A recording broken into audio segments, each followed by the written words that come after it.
विराट music की शानदार प्रस्तुति।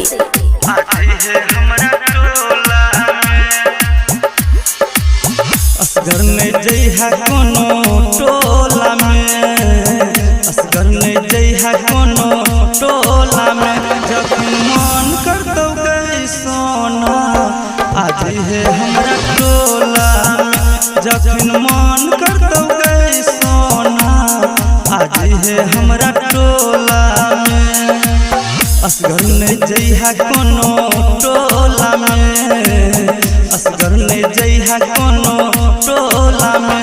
जखन मन करतौ गई सोना आज है हमरा टोला में, जखन मन करतौ गई सोना आज है हमरा टोला में। जखन मन करतौ गई सोना, सोना आज है हमरा टोला।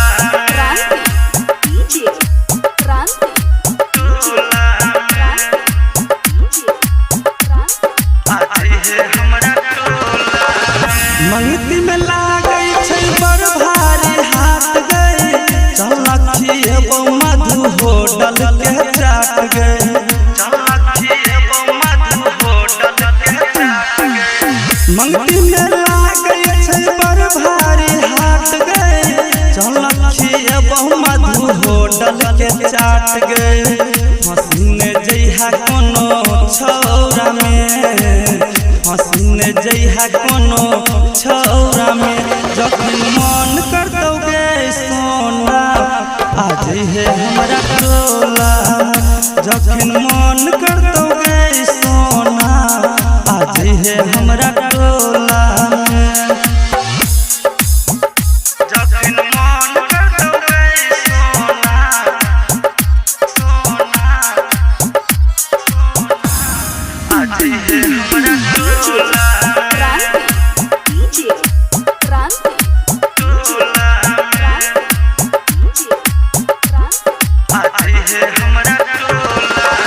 साउंड वाला रोहित छौ तोहर दीवाना, तोरे लगाबै छौ दुर्गेश गाना, तोरे लगाबै छौ दुर्गेश गाना।